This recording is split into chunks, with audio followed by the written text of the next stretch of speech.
Hey, how's it going, guys? This is your boy Benzi here today, bringing you another video on my Templar. This time we're going to be looking at a Magicka Templar, and I'm going to explain to you why I'm using all the spells, my weapon choice, and everything, the gear, and the champion points as well. So without further ado, we'll get into the armor setup. So I'm running 5-piece White Strike for the extra survivability. Now, light armor is pretty damn squishy in 1.6, so running around with like 300, 3,500 armor isn't viable. It's very, very bad unless you're shield stacking and not getting hit often, aka Sorks and Nightblades. So yeah, White Strikes is a must, especially if you're running light armor. You need some kind of survivability. The alternative would to be run 5-piece heavy as your survivability. You lose the shield from White Strikes, but you gain the increased armor and with heavy armor. I will be testing that out shortly, and I'm either going to run the Starborn set, the one that gives you 2 Mundos passives as your 5-piece, or just Seducer to increase my regens and cost reduction. Since I am running in heavy, everything will cost more. So yeah, I've always run light armor, so this is just what I know. For PvP, I do run 5-piece White Strikes with Nern, because Busy Boy just throws money at the screen. So yeah, 5-piece Warlock, that's self-explanatory, and you really needed those regen, the 2 and 4-piece regens. So the 5 is a bonus to have that extra mana flood. So yeah, that's really important. Magic cost reduction on the jewelry. I'm running the pack bow because I really like the unresistible damage. Don't really need the master bow in this situation, so any bow would really do. Pack sword and shield for that extra stam regen as well. So for my spells, I have a little bit of a dilemma. So we'll start from the back. Radiant. I have again replenishing barrier for that extra ability to tank. It allows me to put in jabs without having to worry about getting killed really quickly. I'm using the healing jabs too, so when my shield's up and if I cast my shield at low HP, I can just heal myself while they try breaking through that big shield. Radiant Mage Light, I spoke about this before in my Sork video. This is crucial. It stops you from being stunned by stealth attacks, and it reduces the damage of stealth attacks for all your allies. This is more of a support build rather than a solo build, but you could totally solo with this build. It's really tanky for for what it is. So you got your Dark Flare Radiant Oppression combo, because this game's balanced. You just pop a Dark Flare max range, you'll get the 12% increased damage from the bow passive, that depending on how far away the enemy is. So this combo right here would hit pretty damn hard. It's ridiculous how hard it hits. But that's not really why I'm using bow. I love bow because of the 5-piece bonus, or not 5-piece bonus, the last passive, and that's the extra movement speed. I hate the fact that being a Templar healer means you always get caught, and you have to be very mindful of your positioning in a team fight. So I just said fuck that. I'm gonna run bow today, and ever since I've been running bow on my Magicka Templar. So yeah, I only have 23.5k Magicka and very low spell damage, so this isn't like a full glass Magicka build, because to be honest, you really can't do that well with the Templar. So I still put out really good damage. 5.7k Dark Flare is good, it's decent, but it's the Empower that I use after that that really counts. You got your toppling charge for the CC, and you got your jab spam because jabs OP. So yeah, Radiant Mage Light for the crit, reduced damage, immunity to stealth stuns, Dark Flare, range damage, healing debuff, and Empower. Radiant Oppression, enough said. Toppling charge, you need some CC in this build. I haven't been running toppling charge jabs for a while, but now that I am running it, it's really good. This is what I've been using lately.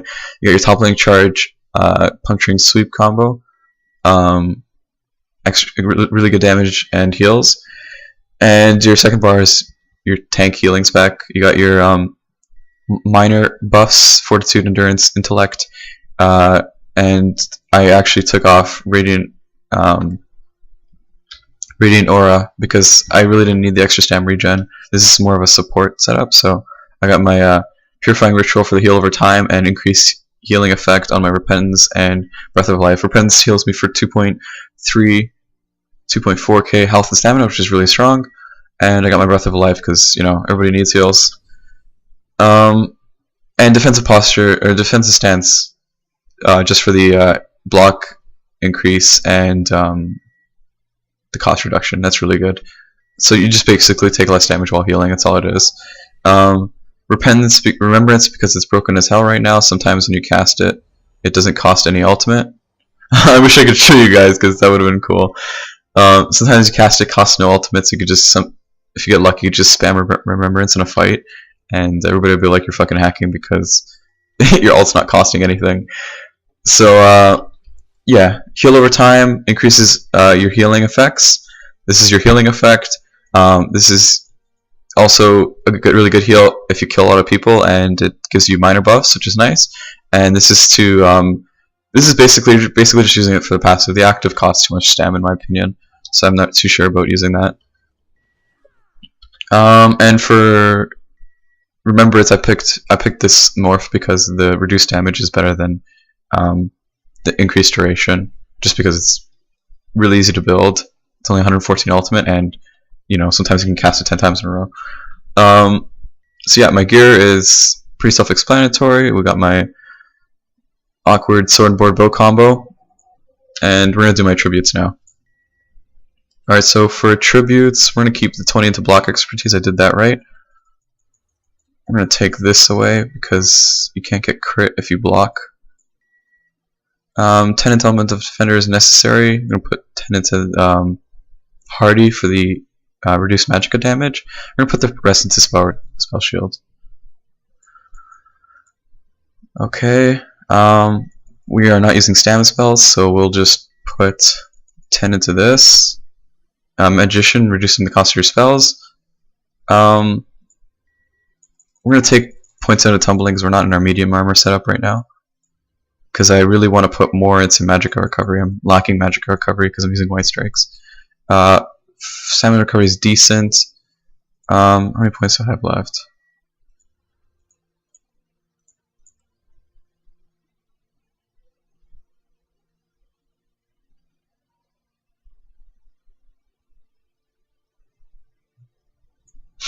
Yeah, you know what? We'll just round this off.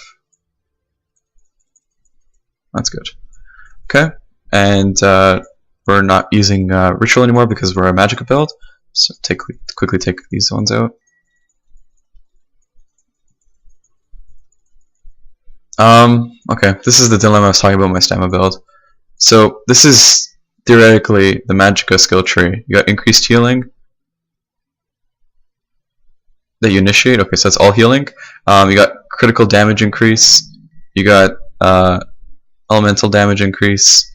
You got spell resistance, like erosion. You reduce enemy spell resistance, and then for some awkward reason you have increases your damage with poison, disease, and magic. What? Nobody knows why this passes in the skill tree. I am running a Magicka build, and I would like Magicka damage increase, but unfortunately, to dedicate points into that tree would mean I'd lose out on my endgame passives. So we're gonna go for the 30 point passive, and then maybe we'll go put the rest into Thera Mage. But that's really disappointing.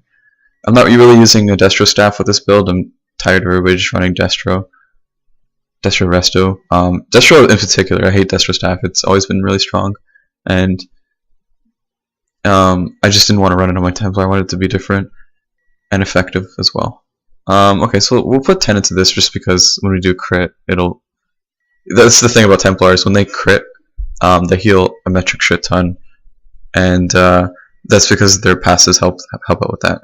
We'll put 10 into here just for that extra bonus, and I guess we'll just put the rest into here. Okay, that's my champion points. We got 7.2% increased magic damage. We got 5% spell resistance decrease on enemies. Increases your crit damage by 5% and healing, and increases your healing. We got 4.2% reduced cost to CC break and dodge roll. We got almost 7% magic recovery increase, 5% stamina recovery increase, and 4.5% magic cost decrease. So yeah, that pretty much concludes my build. I do run drinks sometimes, but to be honest, I'm a Breton. My stats are very low as is. So to be honest, I don't benefit the most out of this Magicka build, as surprising as it sounds. So my regens are this. I got 1500 Magicka recovery, almost 900 stam recovery, and you know, these stats are pretty good. You can do a lot with it. And check out that broken ass spell resistance, and that's about it. I am a werewolf still because I need that extra stam recovery, and yeah, that's basically reasoning behind everything. Thanks for watching, guys, as always, and I hope this video was helpful.